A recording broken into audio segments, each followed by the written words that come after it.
Hello guys, Assalamualaikum dan selamat sejahtera. Dalam video kali ini saya tak nak bagi panjang penerangan dia, tapi saya nak bagi seringkas-ringkasnya bagaimana untuk kita mencapai impian kita. Ya, okey. Direct to the point. Okey. Katakan ini impian kita. Kita nak jadi contohlah jutawan SIM card. Okey. Kita nak jadi orang yang hebat, ya. Jadi siapa-siapa pun, apapun bisnes yang anda buat, anda tentu nak berjaya ataupun lebih hebat daripada orang lain ataupun lebih hebat daripada diri anda sendiri yang ada sekarang.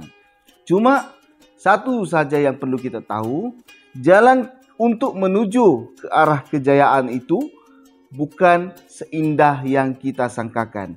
Okey, kalau yang nak berniaga tu anda kena fikir, ya. Ramai orang yang menceburi bidang perniagaan gagal daripada yang berjaya. Percayalah, ya. Ramai yang gagal. Ada orang berniaga hanya dalam tempoh bulan Ramadan sahaja. Ada pula orang berniaga tetapi dia tidak buat secara serius.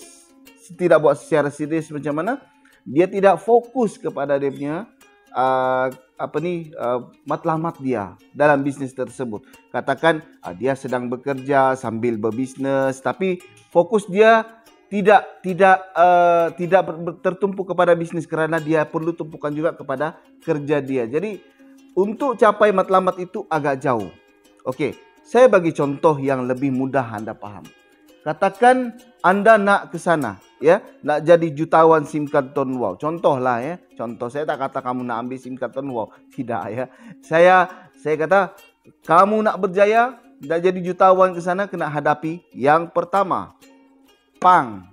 Okey. Ini kejayaan yang anda ingin capai. Tiba-tiba anda nak menuju ke sana, tiba-tiba ini tang, ahli keluarga, rakan-rakan, adik-beradik kata benda ni takkan ke mana. Kau janganlah percaya benda tu, kau takkan berjaya. Siapa pernah mengalami perkara yang sama? Tentu semua pun pernah rasa kan. Nak buat begini, bisnes begini, ada yang bodek-bodek kata bolehlah kau buat, boleh. Tapi siapa sebenarnya yang tahu kebolehan kita? Diri kita sendiri. Tetapi tidak juga kurangnya orang yang memperkecilkan kita. Inilah satu halangan dia. Jadi bila kita tak nak hadapi halangan ini, kita melencong ke tempat lain, maka poin utama untuk kita berjaya sudah hilang. Matlamat kita ataupun target kita sudah tak tercapai. Sebab apa? Mula-mula lagi kita dah berhenti. Okey dah, kita dah tendang dah orang ni, pap. Kita tak bagi apa? Tak bagi dia memanipulasi pemikiran kita. Tiba-tiba pula datang lagi satu orang. Bagi harapan kepada anda, bagi tunjuk ajar kepada anda, akan tetapi dia bagi tunjuk ajar yang lain-lain. Maksud dia, anda dah buat bisnes ni. Katakan anda dah buat bisnes kedai jahit, ya. Kemudian dia offer lagi benda lain yang mungkin ada kaitan dengan jahit tetapi berbeza daripada jahitan yang anda buat. Contohlah, ya, anda dah buat baju uniform. Kemudian tiba-tiba ada kawan ni dia kata, oh bagus kita buat untuk t-shirt. Semualah kalau boleh semua dia nak buat. Jadi dia tiada fokus untuk satu benda. Jadi bila dia dah buat banyak, ya, bila dia dah fokus dia pergi ke tempat lain, maka fokus untuk satu benda tu hilang, maka dia tidak dapat capai apa yang dia nak di hadapan itu. Okey? Kemudian katakanlah dia dapat hadapi, dia kata tak apa. Ya, tak apa, saya tak nak ni, saya nak fokus pada ini saja.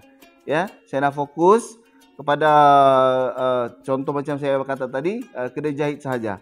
Ya. Jadi dia tendang, pap, terbang berpusing ke sana. Okey? Jadi dia tak layan. Okey. Sekarang pula tiba-tiba jalan jauh, buat bisnes, tiba-tiba ada masalah kewangan. Dia pergi dekati apa? Dekati along lah, dekati peminjam wang mana-mana lah, datanglah peminjam wang. Jadi jangan kita fikir apabila kita nak mengutang banyak jenis juga, ya. Ada yang baik, ada yang buruk, ya. Kalau benda tu aset, okey, dia boleh menjana pendapatan, tidak ada masalah.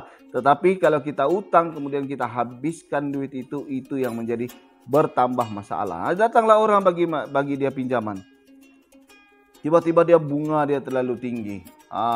Jadi mulahlah beruncing bagaimananya menyelesaikan masalah. Dan ego dia kuat untuk bertanya dengan orang, ya, tidak sudi untuk belajar. Jadi apabila benda tu dah sampai ke tahap itu, dia kecewa, dia berhenti.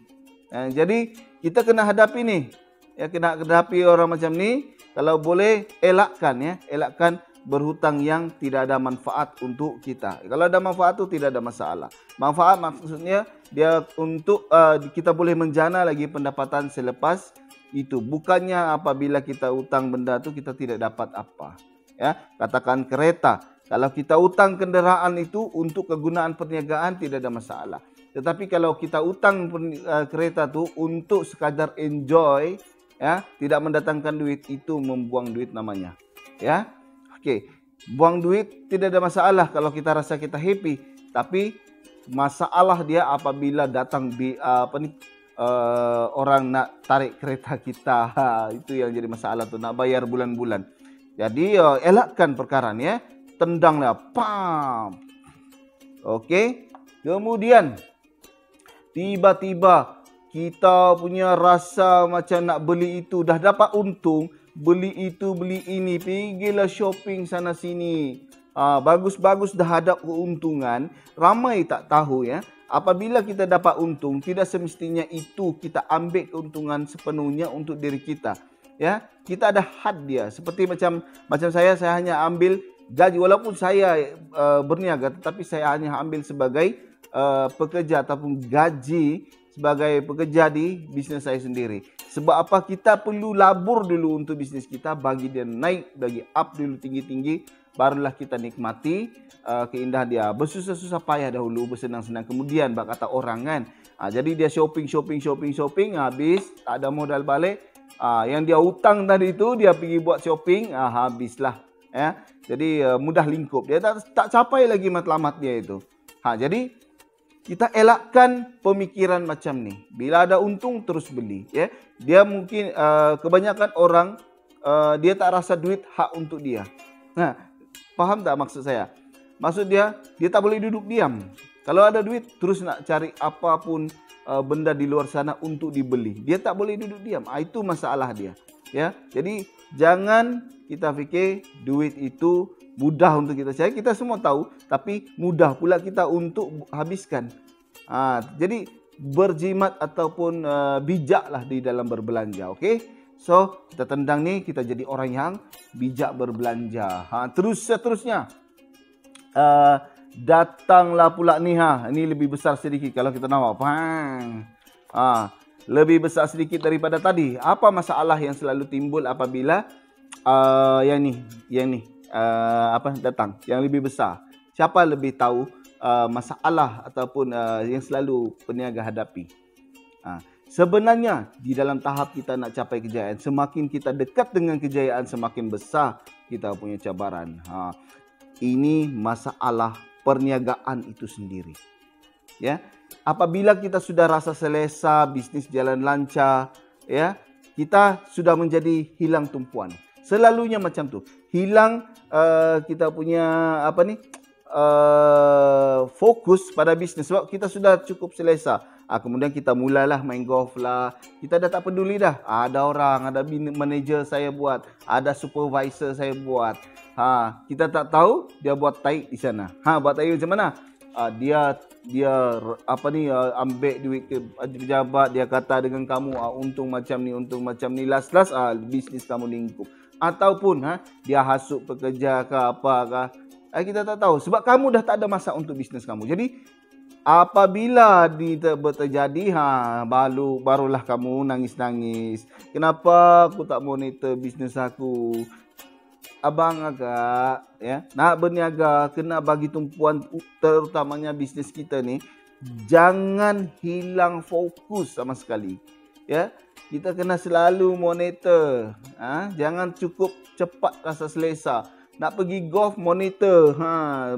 Ni macam mana ni apa semua. Kemudian ada CCTV semua tengok kamu punya office ke apa kilang ke. Jadi banyak cara untuk kita monitor, elakkan benda tu. Bila benda tu terjadi habislah. Ya. Dalam wayang ada Kak Joyah tu ada satu penghasut, semua pekerja dia memprotes, semua pekerja pun habis. Si baiklah Joyah tu, semangat dia kuat, suami dia kuat bagi semangat. Nampak wayang Joyah tu, Joyah dan Joyah Tong, bukan dengan itu si Bedah kawan dia kan. Jadi sekarang ni katakan anda dah selesai masalah ni, anda dah fokus ya. Tiba-tiba pula ini last lah saya bagi ya. Terakhir sekali datang lebih besar daripada yang tadi. Dah dekat dah capai kejayaan. Bila kita dah sampai dekat kejayaan ni, kita dah mulalah terasa bangga diri ataupun tak nak pandang orang, ya. Mulalah rasa macam terlalu tinggi, ya. Ingat bangka, jangan terlalu tinggi kita pandang juga ke bawah dari mana asal usul kita. Tidak semestinya kita nak balik jadi seperti orang macam dulu, ya. Tapi kurangkan rasa tinggi. Banyak orang kita bila dah berjaya, bila terlalu tinggi dah, dia dah tak layan orang. Okey. Mungkin orang hormat kita, mungkin orang pandang kita, bos, tapi di belakang kita tak tahu, ya. Orang cakap itu, orang cakap ini, orang kata ini, orang dah mula benci dengan kita. Ya, bisnes jalan lancar, okey semua, tapi hubungan kita dengan orang macam mana? Ya, kejayaan sebenar atau nikmat sebenar kejayaan tidak ada di situ abang kak. Kita dicaci orang di luar sana, ya. Oleh kerana sikap ataupun berlagaknya kita. Bila kita sudah berjaya, kita dah tak pandang orang lain. Jadi, elakkan semua ni, insya Allah kita akan capai kejayaan di hadapan. Tetapi jangan lupa satu kunci dari mula sampai akhir. Sentiasa mensyukuri dan juga meminta pertolongan dan panduan daripada Allah Subhanahu Wa Taala. Itu yang paling utama. Ya, jadi untuk kawan-kawan semua yang berniaga, diharap saya dapat berkongsi ataupun dapat sedikit berkongsi ilmu yang bermanfaat untuk anda. Yang kurang itu datang daripada diri saya sendiri, yang baik itu datang daripada Allah Subhanahu Wa Taala. Semoga sukses semua. Jumpa lagi di video yang akan datang. Bye bye.